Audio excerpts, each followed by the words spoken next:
আসসালামু আলাইকুম রহমতুল্লাহ। আচ্ছা ভাই, আপনারা আর কতভাবে আসতে চান?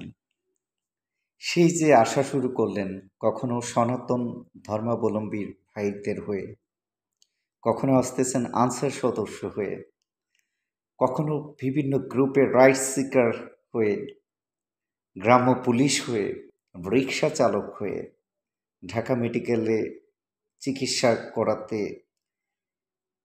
মানে অসুস্থ রোগী হয়ে আসতেছেন এবং ভাঙচুর করে তছনছ করে দিচ্ছেন। আজকে আসলেন আরএমজি সেক্টরের শ্রমিক হিসেবে। আচ্ছা, আর কতভাবে আসবেন ভাই?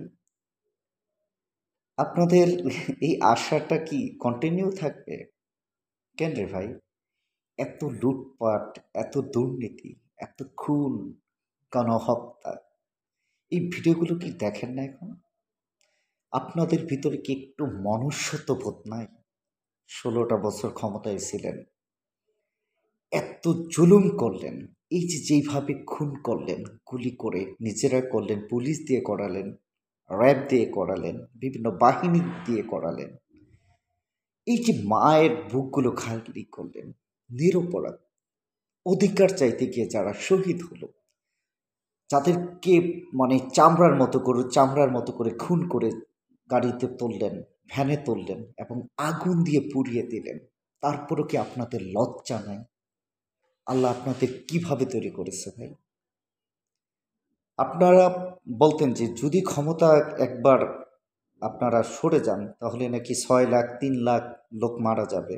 আপনাদের কয়টা লোক মারা গেল? এবং কি বিএনপি জামাত আপনাদেরকে আসলে কি সেই অপারেশন আপনাদের উপর চালিয়েছে? খুবই লজ্জা লাগে আপনাদেরকে। একটা দেশ বিনির্মাণে আপনারা অতীতের কার্যকলাপের জন্য লজ্জিত হন, ক্ষমা চান। আসুন একটা নতুন স্বনির্ভর বাংলাদেশ গড়ে তুলি। একটা বিষয় লক্ষ্য করুন, দেশটাকে এরকম জায়গায় রেখে গেছেন, সেই জায়গায় থেকে ১ মাস না কাটাতেই ফুয়েলের দাম কমেছে, এলপি গ্যাসের দাম কমেছে, বিভিন্ন জায়গায় স্থিরতা দেখা যাচ্ছে, দাম কমতেছে, সোনার দাম কমতেছে, সব কিছুতে দাম কমতেছে। একটা ইনস্টেবল, একটা খারাপ সিচুয়েশনে আপনারা রেখে গেছেন।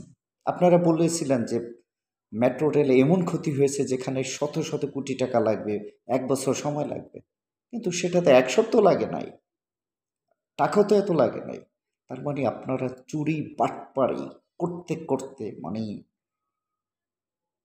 যাই হোক ভাই, বিভিন্নভাবে আইসেন না, এই দেশটা গঠন করুন, এই দেশটাকে পুনরায় নির্মাণ করুন। এই দেশটা আপনার ছেলে, আপনার ভবিষ্যতে প্রজন্মের জন্য যেন ভালো হয়, সেদিকে তাকান। দয়া করে নানাভাবে আসবেন না।